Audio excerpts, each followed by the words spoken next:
সুখের আলো ছড়িয়ে দিয়ে সুরভি আমার প্রাণে মিলিয়ে দিয়ে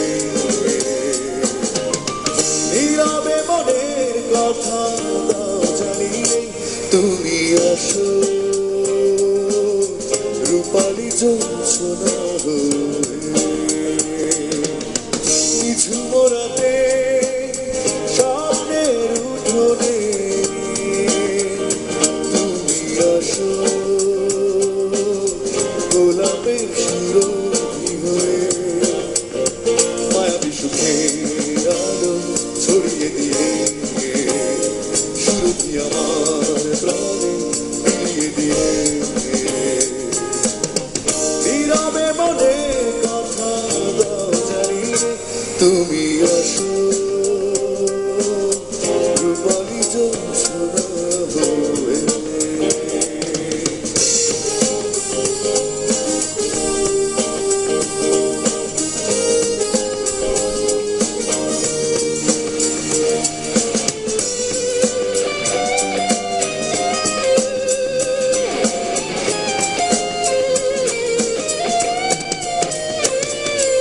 আপনার আয়নাতে নিজেকে দেখতেই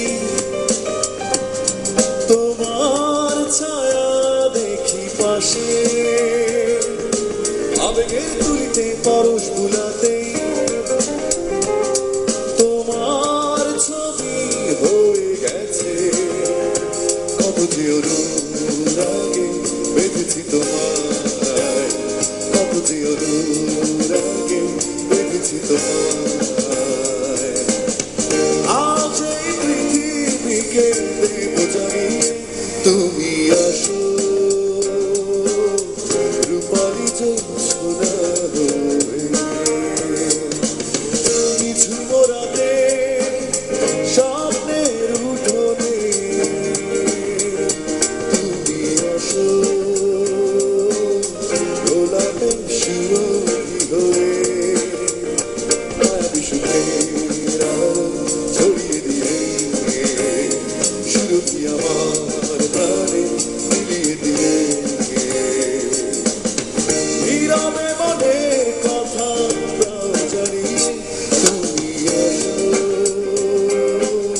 রূপালী জোছনা হয়ে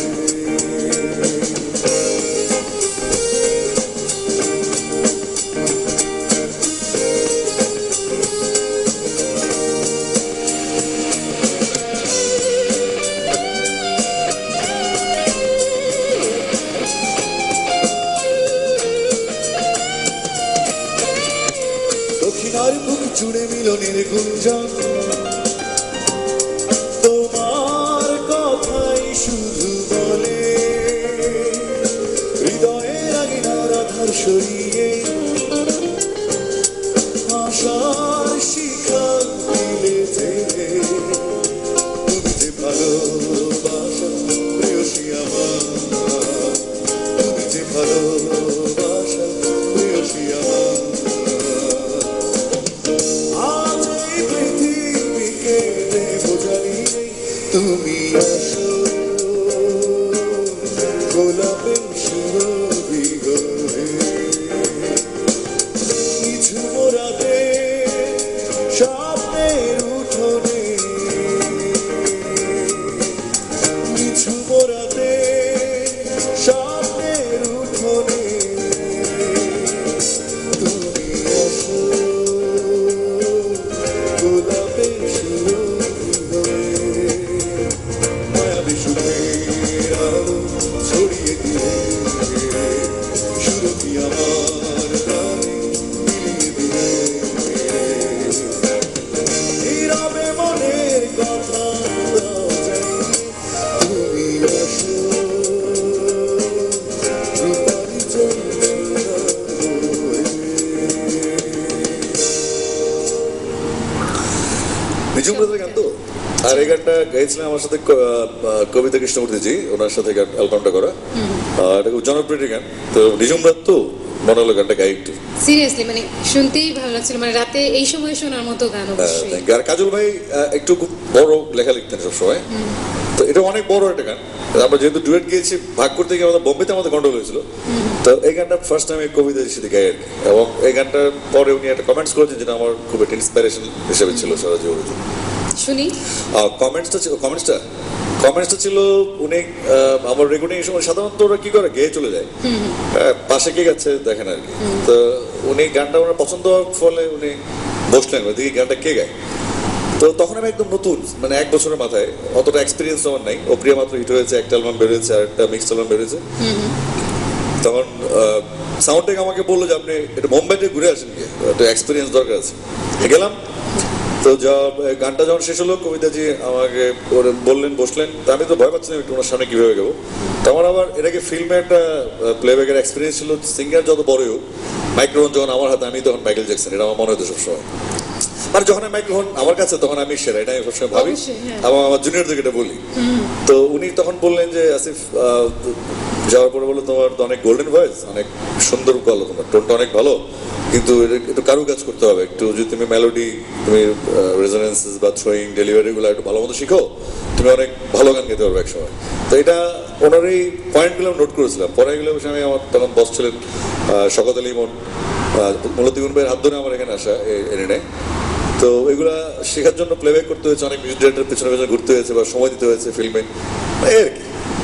আচ্ছা, আপনার জল পরে গানটার জন্য তো জল পরে পাতানোর জায়গায় করলাম আজকে, আসলে ওটা হবে না, কারণ আমাদের যে সময় আছে আমরা হয়তো আর 3টা গান করতে পারবো। আর 3টা গানের মতো করতে হলে একটা ওপ্রিয়া করতে হবে আর আজম ভাইয়ের একটা গান করতে হবে, যেটার জন্য নিলে আমার কুমিল্লার ফ্রেন্ডটা বসে আছে, সমস্যা হবে একটু। আর বাংলাদেশ গানটা তো দেবো বলে ক্রিকেটের। আমরা জল পরে জাস্ট প্রথম একটু শুনবো,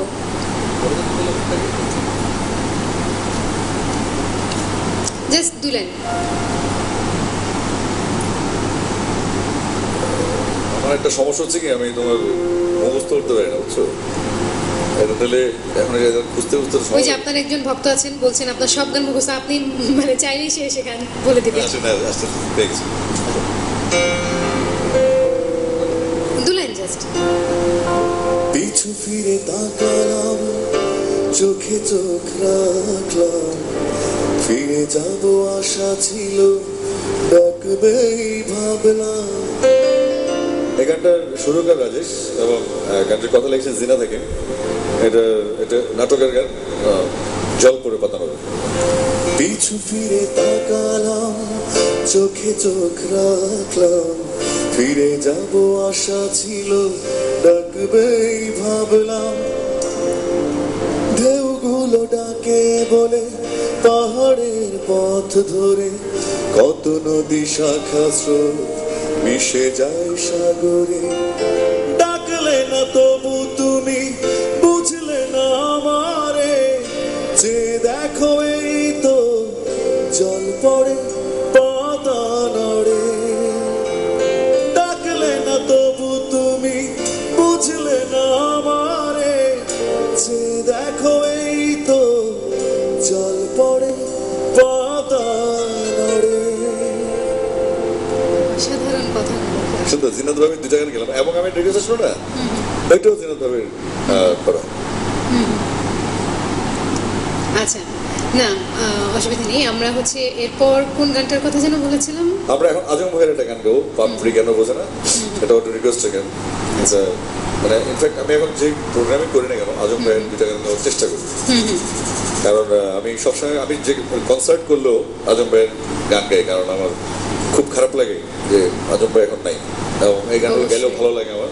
অবশ্যই অ্যাটলিস্ট ফিল করা যায় যে হি ইজ সামহার এলস। হ্যাঁ, কারণ আজম ভাইয়ের সাথে বিশেষ সৌভাগ্য হয়েছে, উনি এত বড় মানুষ কিন্তু আমাদের সব জুনিয়রদের সাথে এত ফ্রেন্ডলি মিশতেন, এত সাধারণভাবে, কোনোদিন কোনো গেঞ্জামের কথা পছন্দ করতেন না, শুধু আড্ডা, এনজয়, হ্যাঁ একটু ফিলোসফি কথাবার্তা। আমার একদিন সকাল 5টার সময় নিয়ে ডাকছে ফটোশুটের টাইম, আজম ভাই 5টার সময় বললেন ওই লোক আসো 5টার সময়, ওটা একটা বিরাট ব্যাপার। তারপর ঢাকা ইউনিভার্সিটি সুইমিং পুলে নিয়ে গেল, 3 তলায় তুলে বলে ড্রাইভ দাও। আমি বললাম ড্রাইভ দিতে হবে না, ড্রাইভ কীভাবে দিতে হবে না, আগে সাহস মানে দিবা যে মনে মনে আগে চিন্তা করো, না দিলে নেই অসুবিধা নেই, কনফিডেন্স লেভেল বাড়ানোর জন্য আর কি। আচ্ছা, আমরা বাই এনি চান্স যদি এমন হয় 2টো গান শুনতে পারি, কারণ মেবি আই থিঙ্ক আমরা 2টো গান শুনতে পারবো। এটা তাহলে আজম খানের গানটা, হ্যাঁ আজম খানের গানটা শুনি, আজম খানের গানটা শুনি, পরে প্রিয়ার হাফ শুনে বাকিটা শুনি।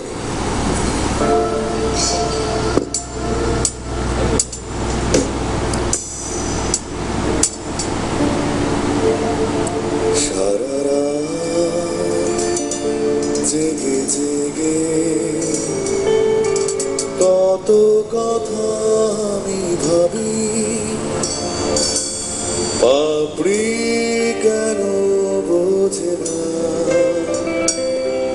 তাই ঘুম আসে না। সারা রাত জেগে জেগে কত কথা আমি ভাবি, পাপড়ি কেন বোঝে না,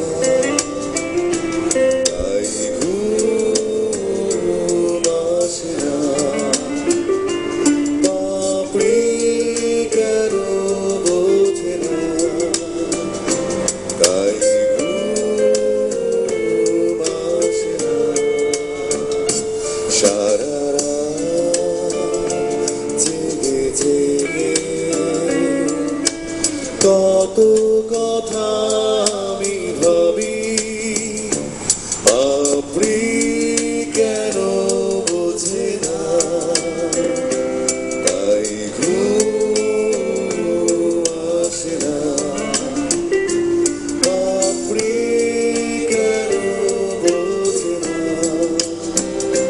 তাই ঘুম আসে না।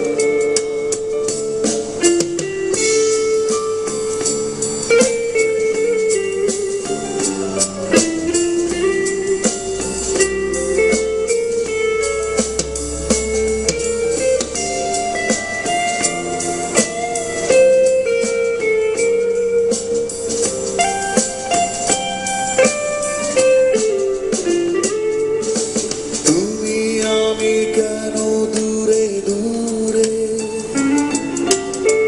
ঘুরে বেড়াই ঘুরে ঘুরে, তুমি আমি কেন দূরে দূরে খুঁজে বেড়াই ঘুরে ঘুরে।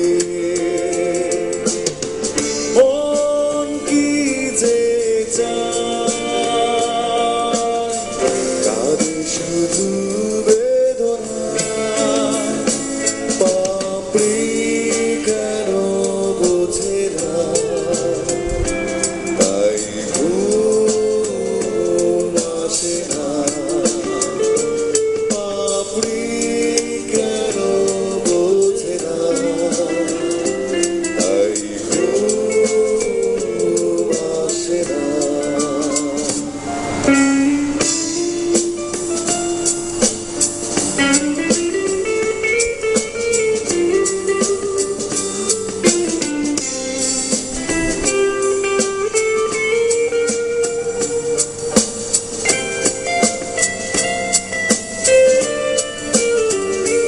এই মায়া ভরা পৃথিবী ছেড়ে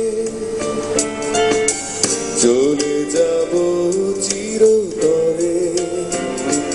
এই মায়া ভরা পৃথিবী ছেড়ে চলে যাব চিরতরে। সবাই চলে যায়, অতটুকুই বাধা, পাপড়ি কেন বোঝে না, তাই ঘুম আসে না। পাপড়ি কেন বোঝে না, তাই ঘুম আসে না। সারা রাত জেগে জেগে কত কথা আমি ভাবি, পাপড়ি কেন বোঝে না, তাই ঘুম আসে না। পাপড়ি কেন বোঝে না, তাই ঘুম আসে না। বাহ, Thank you. আমরা একদমই কোনো কথাবার্তা বলবো না, তাহলে আমরা দুটো গান পুরো শুনতে পাবো। ওকে, আসো, বুকের জমানো ব্যথা কুইক, আমি ধরি।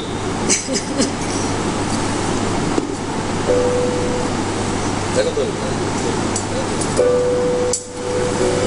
বুকের জমানো ব্যথা কান্নার নোনা জলে ঢেউ ভাঙে চোখের নদীতে অন্যের হাত ধরে চলে গেছো দূরে পারি না তোমায় ভুলে যেতে ও প্রিয়া প্রিয়া তুমি কোথায় ও প্রিয়া প্রিয়া তুমি কোথায় বুকের জমানো ব্যথা কান্নার নোনা জলে ঢেউ ভাঙে চোখের নদীতে অন্যের হাত ধরে চলে গেছো দূরে পারি না তোমায় ভুলে যেতে ও প্রিয়া তুমি কোথায় ও প্রিয়া তুমি কোথায়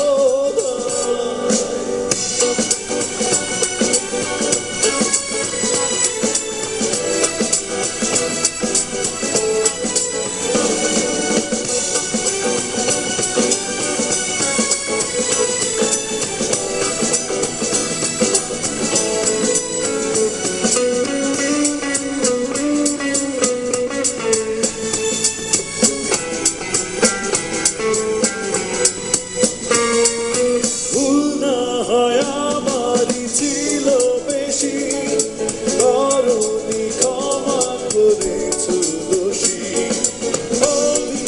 লুকিয়ে রাখো যদি থাকবো সারা জীবন অপরাধী প্রতিশোধ নেবে না আমি বাধা দেব না একবার বলে যাও কেন আমার হলে না ও প্রিয়া তুমি কোথায় ও প্রিয়া তুমি কোথায় বুকের জমানো ব্যথা কান্নার নোনা জলে ঢেউ ভাঙে চোখের নদীতে অন্যের হাত ধরে চলে গেছো দূরে পারি না তোমায় ভুলে যেতে ও প্রিয়া তুমি কোথায় ও প্রিয়া তুমি কোথায় ও প্রিয়া তুমি কোথায় ও প্রিয়া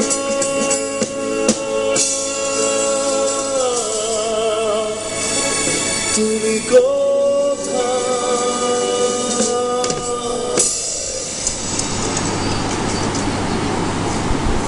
না আমার ইউনিট বলছিল গান না গেলে বাইরে দিবেন আজকে মুশকিল হুমকি ছিল একটু বাপরে যাক এখন নিশ্চয়ই কোনো সমস্যা নেই, কিন্তু তারপর আমরা যেহেতু অনুষ্ঠানের একেবারে শেষ পর্যায়ে আমরা আরেকটি গান শুনবো, কিন্তু তার আগে অবশ্যই বৈশাখী টেলিভিশনের পক্ষ থেকে আপনাকে অনেক অনেক ধন্যবাদ। হ্যাঁ তোমাকে ধন্যবাদ। আমি একটু আপন জুয়েলার্স, সে ছোটবেলা থেকে আপন আমার আপন জুয়েলার্স স্পন্সর করেছে।